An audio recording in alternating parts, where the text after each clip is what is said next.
Ever see a HOA president rip a Purple Heart off a moving box and just toss it in the gutter like it was trash? That's how my Tuesday started. 7 a.m. sharp. My wife, Savannah, barely had her hair out of a ponytail, lugging one of our last boxes from the truck, my service medals inside, everything I'd earned patching up guys under enemy fire, you know?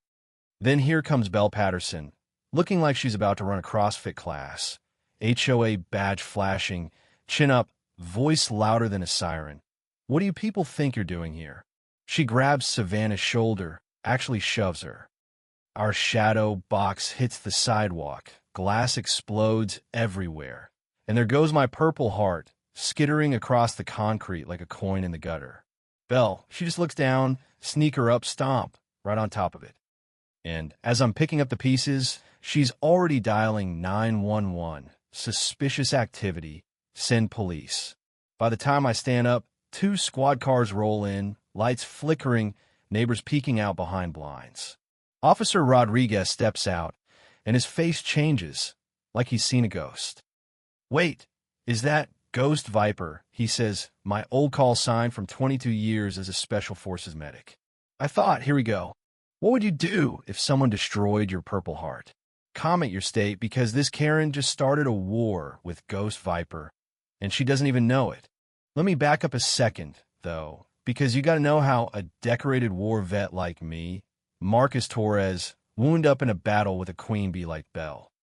After 2 decades patching up soldiers overseas, I just wanted peace, a backyard, a place where Savannah, who works those brutal VA nurse shifts, could plant tomatoes and breathe.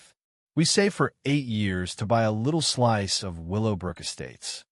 Every penny for beds, for walls, American dream, right?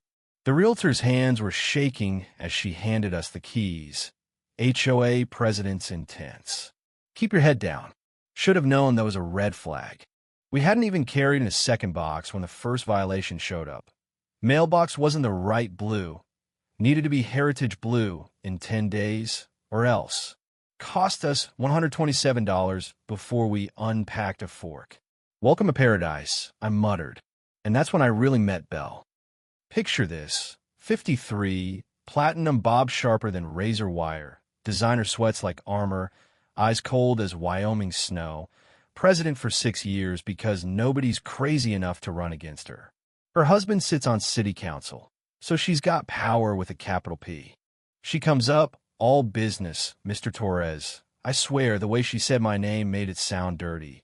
We maintain certain standards here. That pause, I knew exactly what she meant. We weren't the right kind of neighbor. I smiled, said, we just want to fit in. But her smile never reached those shark eyes. Didn't take long for strike 2. My work van, Torres Medical Equipment Repair, parked in my own driveway. Violated commercial vehicle rules. Never mind the lawn guys' trailers and realtors' cars parked everywhere. Rules, it seemed, were for people like us, not our friends. So I started documenting. Military habit. Dates times photos. Something wasn't right. How Belle kept appearing every time a delivery truck pulled up. How she watched us. Like a sniper, but legal. Gladys, our neighbor, 78, hair gray and steel sharp, leaned over the fence one day, whispering, she's done this before. Navy family, Air Force couple, both gone. Belle's game was always the same. Start small, ramp up, break you with fines and cop calls until you moved out. The look in Gladys's eyes said she'd watched it happen more than once. That night, an anonymous note in our mailbox. Document everything. You're not alone. So I buried myself in HOA bylaws, Colorado statutes, fine print, thinking maybe there were rules to this suburban war. Big mistake, because the morning Belle stomped my Purple Heart, I realized this wasn't about covenants. This was personal. She wanted us out, same as the others. But she picked the wrong target this time. Thing is, in Afghanistan, at least you knew who the enemy was. Here, Belle used legal weapons, fines, cops, signatures, to destroy families and still smile at the bake sale. But I'd earned my call sign, Ghost Viper, by never leaving a buddy behind. never surrendering. And now, I had a cop who recognized what that meant. A couple days after the metal incident, Belle went on the attack. 7:30 a.m., I'm fixing a ventilator in my garage for the hospital. Drill humming, quiet as a whisper, honestly. Suddenly my phone pings. Noise violation, $250 fine pending. Cease work immediately. Belle's out front, phone in hand, staring me down. She'd been waiting for this. By noon, I got the violation notice, hand-delivered, Belle's signature bold as a slab. Commercial activity, excessive noise, possible lien on our property. But she missed something. I read the local ordinances. Turns out, emergency medical repairs? Exempt 24/7. In Belle's own yoga sessions, every morning at dawn, cranked up louder than my drill, not to mention Devin's Harley roaring at 6:30 a.m., clear as day violations. So, I filed complaints, 17 of them. Photos, timestamps, witness statements. Gladys had been documenting their rule-breaking for years, just waiting for someone willing to fight. Belle wasn't done. Next, a tow truck shows up, says my van's blocking fire access. Total lie, but Belle's friends in the right places make it stick. Cost me $580 by the time I got it back. Savannah missed a shift at the hospital. That night, while drowning in paperwork, I dug up 6 years of HOA meeting minutes. Patterns everywhere. Her own violations, ignored. Her husband's home office, clearly against zoning rules, running a business from home. I filed 17 complaints, one for every trick she'd used against us. Friday, a new letter arrived, perfume and threats. Cease your harassment campaign or face escalated enforcement. She'd sent on HOA letterhead, a major no-no. I forwarded it, plus a pile of evidence, to the state. Saturday, Officer Rodriguez called. Said, check the city ordinances before you pay anything. Most of these HOA fines don't stand up. He saw right through her. Monday, Belle tried her nuclear option. Your vegetable garden violates landscaping covenants. $2,000 fine. Tomatoes, for crying out loud. But the original HOA docs actually encouraged victory gardens, never repealed. Plus, Savannah's VA doctor wrote a letter recommending gardening for my PTSD. Belle's own backyard, more violations, flower beds, a pond with no permit, unapproved construction. Complaints filed, every last one. Belle called an emergency HOA meeting, 3 hours notice. Illegal. I showed up with Robert's Rules of Order, called her out. Meeting nullified. The next morning, a building inspector came by, anonymous complaint about hazardous chemicals. My shop passed with flying colors. The complaint? Belle forgot to request anonymity. Public record, her signature. Saturday morning, 2 police cruisers. Belle called in a bomb threat, suspicious military equipment, possible terrorism. Rodriguez and his partner rolled their eyes, recognized me. Is that Ghost Viper? The whole street watched as the truth came out. Medical equipment, not weapons. Neighbors started turning. Gladys, trembling with rage, shouted, she's done this before. For the first time, Belle looked scared. But Belle wasn't finished. She went after my business, called clients, spread lies about safety issues, posted on Nextdoor that I was dangerous, unstable, maybe stockpiling weapons. But she used her real name, her real account. I documented everything, called my attorney, another vet pro bono.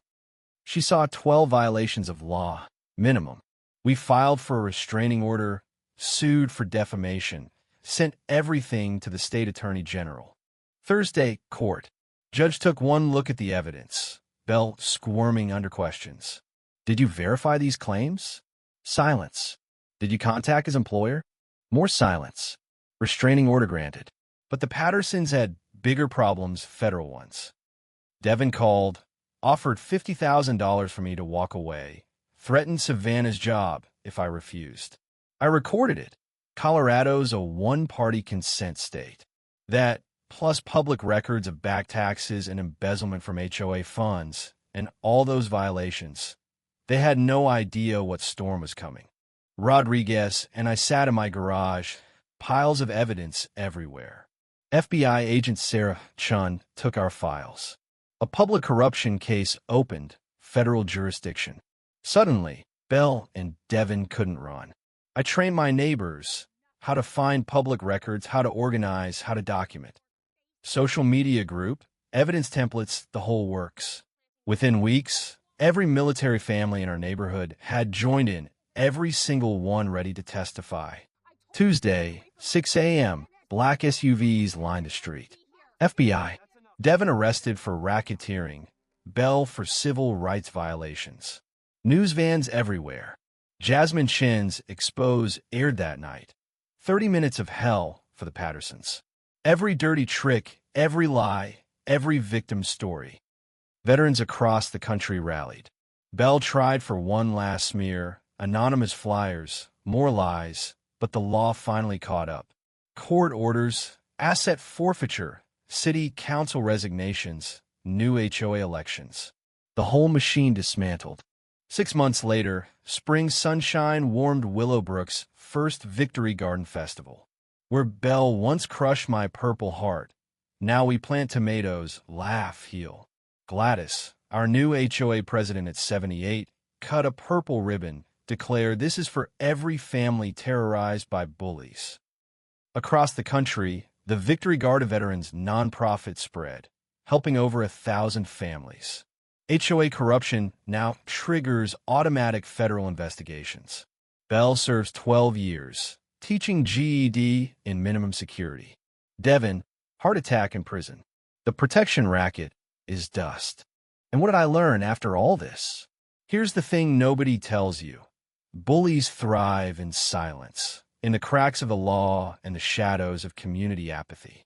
But when you stand up, when you document, organize, shine daylight into every corner, they crumble every single time. The lesson isn't about fighting dirty or even winning. It's about not giving up your ground, not letting anyone decide you don't belong. Nowadays, families I've never met call for help. And every time, I tell them, you're not alone.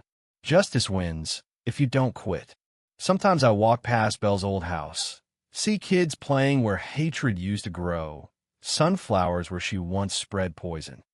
And I remember, karma comes slow, but it comes hard. So let me ask you, where do you draw the line between standing up for yourself and letting power win? Have you ever watched someone abuse authority until it finally caught up with them?